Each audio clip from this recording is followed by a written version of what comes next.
नमस्कार, मैं हूं मनोज। मास्टर स्ट्रोक में आप सभी का स्वागत है। आज का मेरा टॉपिक है एचसीएफ, एलसीएम। चलिए तो देख लेते हैं एचसीएफ क्या होता है, एलसीएम क्या होता है। एचसीएफ होता है हाईएस्ट कॉमन फैक्टर यानी महत्तम समापवर्तक। एलसीएम होता है लीस्ट कॉमन मल्टीपल यानी लघुत्तम समापवर्तक। चलिए बात करते हैं हम फैक्टर्स की। तो फैक्टर्स की बात करें तो फैक्टर का मतलब होता है कि कोई भी संख्या किस किस संख्या से डिवाइड हो सकती है, वो उसका फैक्टर कहलाता है। मल्टीपल का मतलब होता है वो संख्या जो दी गई है उसके मल्टीपल लिखना, यानी उसके गुणज हमको लिखना। जैसे लिखा हमने 12 लिखा है तो 12 2 जा 24, 3 जा 36, 4 जा 48, ऐसे करके हम उसके गुणज यानी मल्टीपल उसको लिखते जाना। उन मल्टीपल्स में हमको क्या करना है, लीस्ट नंबर ढूंढना है जो दोनों संख्याओं के बीच कॉमन हो। और हाईएस्ट कॉमन फैक्टर में हम जो भी हमारे बीच फैक्टर दिए हैं उनके वो हाईएस्ट कॉमन फैक्टर को ढूंढना है। तो चलिए हम बात करते हैं हाईएस्ट कॉमन फैक्टर की और लीस्ट कॉमन मल्टीपल्स की। हमने यहाँ पर 12 के फैक्टर और 16 के फैक्टर लिखे हुए हैं। मतलब ये ऐसी संख्याएं हैं जो इन संख्याओं को डिवाइड करती हैं। इसके अलावा ऐसी और कोई संख्या नहीं है जो इन संख्याओं को डिवाइड कर सके। ठीक है, तो अब हमको इसमें देखना, देखिए कॉमन यहाँ पर क्या क्या है। 1 भी कॉमन है, 2 भी कॉमन है, ठीक है, और यहाँ 4 भी कॉमन है। लेकिन क्या इसके बाद कोई और संख्या है जो कॉमन है? नहीं है। तो हाईएस्ट कॉमन फैक्टर में वो हाईएस्ट नंबर जो दोनों में कॉमन हो, 4, ये 4 वो हाईएस्ट नंबर है जो ये दोनों में कॉमन है, जो दोनों को पूरी तरीके से डिवाइड करती है, इसलिए इसको बोला गया हाईएस्ट कॉमन फैक्टर। अब हम बात करते हैं मल्टीपल की। तो हमने 12 का मल्टीपल लिखा हुआ है, 16 का मल्टीपल लिखा हुआ है। इसका मतलब 12 के हमने गुणज लिखे हैं, 12 का टेबल लिखा हुआ है। तरीके से हमने 16 के भी गुणज या 16 के भी मल्टीपल लिखे हुए हैं। अब देखते हैं हम यहाँ पर सबसे पहले जो ये दोनों में कॉमन आता है वो होता है 48। ठीक है, उसके बाद आगे भी और भी संख्या इसको कॉमन मिल सकती है, लेकिन हमको तो निकालना है लीस्ट कॉमन, मतलब सबसे छोटी संख्या जो दोनों में कॉमन हो। तो वो सबसे छोटी संख्या कौन सी है? वो 48 है। तो इसलिए हमारा ये दोनों के बीच अगर हमको निकालना हो एलसीएम क्या हो, तो ये दोनों के बीच का एलसीएम जो है 48 है।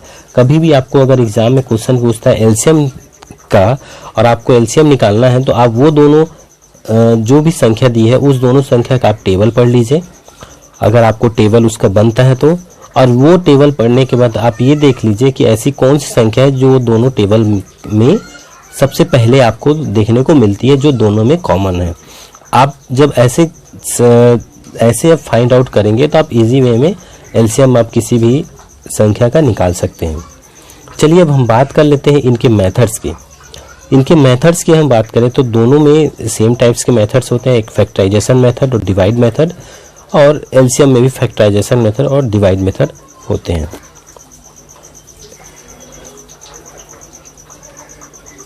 चलिए तो देखते हैं फैक्टर मेथड में फैक्टराइजेशन मेथड।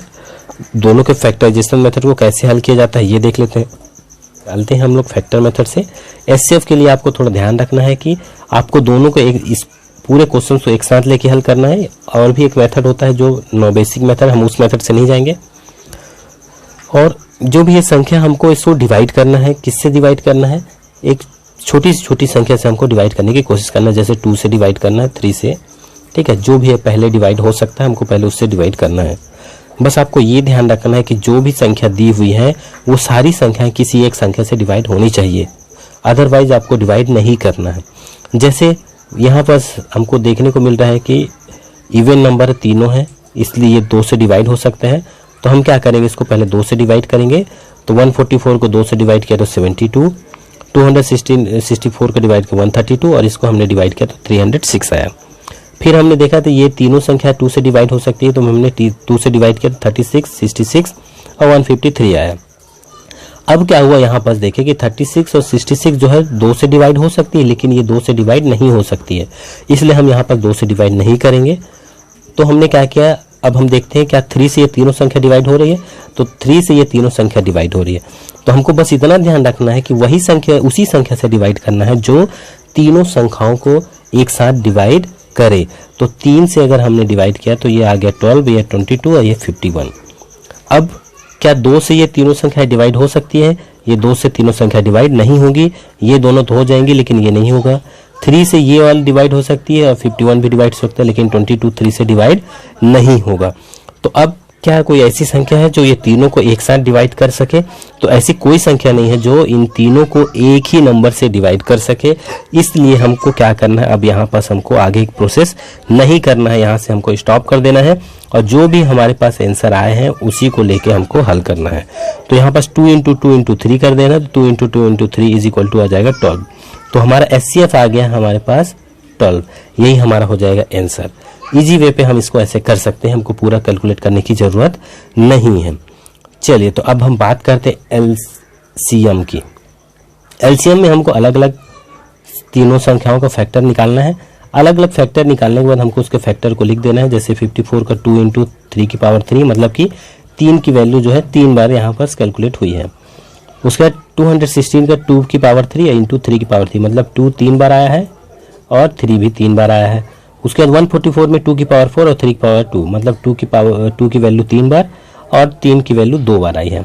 अब आपको ध्यान रखना, ये पावर में लिखने का तात्पर्य मेरा इसलिए है, इसलिए लिखा गया है क्योंकि पावर पे लिखने पे हम इजी तरीके से LCM HCF को पहचान सकते हैं और निकाल सकते हैं। कैसे? देखिए, जिसकी पावर ज्यादा होती है हमको LCM में उसी को लेना होता है और जिसकी पावर कम होती है HCF में उसको लेना होता है। मतलब जिसकी पावर कम वो हमारा HCF में चला जाएगा, जिसकी पावर ज्यादा वो LCM में चला जाएगा। तो देखते हैं, तो 2 की पावर 4 है तो 2 की पावर 4 LCM में चला गया। यहाँ पर 3 की पावर 3 है तो 3 की पावर 3 LCM में चला गया। अब ये दोनों को आपको हल करना है, तो 2 की पावर 4 आ जाएगा 16 और 3 की पावर 3 आ गया 27। ये दोनों को मल्टीप्लाई करेंगे तो आ जाएगा 432। जिन्होंने मेरी मल्टीप्लाई की शॉर्ट ट्रिक मेथड नहीं देखा वो मेरे पुराने वीडियो से आप मल्टीप्लिकेशन की शॉर्ट ट्रिक देख लेंगे, ताकि आपको 2 नंबर 3 नंबर और 4 नंबर के भी क्वेश्चन को इजी वे में और जल्द से जल्द मल्टीप्लिकेशन करने में हेल्प मिल सके। तो इस तरीके से हमने क्या किया, LCM को निकाल लिया है। चलिए हम लोग देखते हैं डिवाइड मेथड। पहले हम डिवाइड मेथड से HCF को देख लेते हैं। HCF में डिवाइड मेथड का करने का तरीका है, किसी भी दो संख्याओं को पहले हम डिवाइड करते हैं, बड़ी संख्या को छोटी संख्या से। तो हमने यहाँ पर लिया 264 को डिवाइड किया 144 से, तो 144 1 जा 144, रिमाइंडर आ गया हमारे पास 120। अब देखना है हमको कि क्या 120 को 144 डिवाइड कर पाएगा। अगर नहीं कर पाएगा तो 144 को हम 120 से डिवाइड करेंगे, तो 120 1 जा 120 आ गया हमारे पास 24। अब फिर हम वही देखेंगे, 24 को 120 डिवाइड नहीं कर पा रहा है, इसलिए 120 को हम 24 से डिवाइड करेंगे, तो हमारे पास आ जाएगा 24 × 5 इज इक्वल टू 120। तो 24 से ये दोनों संख्या क्या हो गई, डिवाइड हो गई, पूरी तरीके से क्या हो गई, डिवाइड हो गई। अब हम क्या करेंगे, हमारे पास एक और संख्या बचा है 612, तो 612 को हम 24 से डिवाइड करेंगे, तो 24 2 जा 48 आ गया, हमारे पास 13 आ गया रिमाइंडर और 2 हमारे यहाँ पास आ गया। अब हमारे पास क्या है, 132 है, तो 122 को हम 24 से डिवाइड करेंगे तो 5 बार में जाएगा 120 और हमारे पास रिमाइंडर आ जाएगा 12। ठीक है, अब हम देखेंगे कि 24 जो है 12 को डिवाइड नहीं कर पाएगा, इसलिए हम 24 को डिवाइड करेंगे 12 से, तो 12 2 जा 24। अब हमको ये पता चला कि ये जो 12 है इसी से तीनों संख्याएं डिवाइड हो रही हैं। कैसे, देखिए 24 से ये दोनों संख्याएं डिवाइड हुई पूरी तरीके से। अब 24 और 612 जो है 12 से पूरी तरीके से डिवाइड हो रहा है, तो HCF वही कहलाता है जिससे पूरी संख्या डिवाइड होती है। तो ये जो 12 है यही हमारा हो जाएगा HCF। आपको डिवाइड मेथड इसी वे में हल करना है, और डिवाइड मेथड फैक्टराइजेशन मेथड से इजी जाता है, तो आप डिवाइड मेथड का लंबे क्वेश्चंस के लिए डिवाइड मेथड को आप ज़्यादा प्रेफर करेंगे, और कुछ शॉर्ट क्वेश्चंस के लिए आप फैक्टराइजेशन मेथड का जो मैं ट्रिक बताया हूँ उससे आप कर सकते हैं। ठीक है, चलिए अब डिवाइड मेथड देखते हैं LCM का। LCM के लिए डिवाइड मेथड में आपको कुछ नहीं करना है, तीनों को एक साथ ले लेना है और इसके फिर से फैक्टर निकाल देना है। आपको इसमें करने की कोशिश करना है कि जो जिससे डिवाइड हो रहा है पहले उसको डिवाइड करते जाना है, और जो डिवाइड नहीं हो रहा है उसको नीचे उतारते जाना है। जैसे हमने 2 से ये तीनों संख्या को डिवाइड किया तो 27, 108 और 72 आया। अब फिर से हमने 2 से डिवाइड किया, क्यों? क्योंकि ये दोनों संख्या 2 से डिवाइड हो रही है, 27 नहीं होगी, तो हम 2 से ये दोनों को डिवाइड करेंगे। 27 अगर डिवाइड नहीं होगी तो हम उसको 27 को फिर से उतारते जाएंगे। तो जब तक 2 से अगर कोई संख्या डिवाइड हो रही है तब तक हम 2 से डिवाइड करते जाएंगे, फिर उसके बाद किसी और संख्या से हम डिवाइड करेंगे। तो जैसे अब यहाँ पर 2 से 3 तक डिवाइड हुआ, फिर हम क्या किए, 27 9 है, अब ये 3 से डिवाइड होगा। ऐसे करके हम क्या करेंगे, इस पूरे नंबरों का फैक्टराइजेशन या फैक्टर निकालेंगे। उसके बाद उनको हम ऐसे पावर में शो करेंगे, रिप्रेजेंट करेंगे। 2 की पावर 4 आ जाएगी हमारे पास, 3 की पावर 3 आ जाएगा। फिर 2 की पावर 4 इज इक्वल टू 16 और 3 की पावर 3 इज इक्वल टू 27। अब ये दोनों को फिर मल्टीप्लाई करेंगे तो आ जाएगा 432। ये हमारा आ जाएगा डिवाइड मेथड से एलसीएम। चलिए इसमें कुछ 2 चीज़ें जो है उसको आप ध्यान में रख लीजिए। पहली जो है, संख्याओं का लघुत्तम समापवर्तक संख्याओं के महत्तम समापवर्तक से सदैव विभाजित या डिवाइड होता है। कैसे? कहने का मतलब ये है कि जैसे मान लो यही संख्या होती है हमारे पास, ठीक है, जैसे ये 432 होता, ये हमारा क्या है, एलसीएम है, और ये 12 हमारा क्या है, एचसीएफ है, सेम संख्याओं का। तो 432 को 12 से डिवाइड करते तो यार इजीली डिवाइड हो जाता है। इसका मतलब ये है कि एलसीएम जो है उसी संख्या के एचसीएफ से डिवाइड हमेशा होगा। इस बात को आपको ध्यान रखना है। उसके बाद आपको दूसरी चीज जो है, सअभाज्य संख्याओं का महत्तम समापवर्तक सदैव 1 होता है। क्या होता है? सदैव 1 होता है, और लघुत्तम समापवर्तक संख्याओं का गुणनफल के बराबर होता है। तो सअभाज्य का मतलब क्या होता है? जिनका कोई भी फैक्टर कॉमन हमको नहीं मिलता है। जैसे हमने यहाँ पर लिया है 12 और 11, अगर हम इनका फैक्टर निकालेंगे तो इनमें ऐसा कोई भी फैक्टर नहीं है जो दोनों में कॉमन हो, लेकिन 1 ऐसा फैक्टर है जो दोनों में कॉमन होगा, इसलिए हमारा एचसीएफ जो है 1 हो जाएगा। और एलसीएम निकालने के लिए हमको क्या कर देना हो, उसी 2 नंबर को मल्टीप्लाई कर देना, तो हमारा एलसीएम आ जाएगा। तो आपको ये चीज़ ध्यान में रखना है।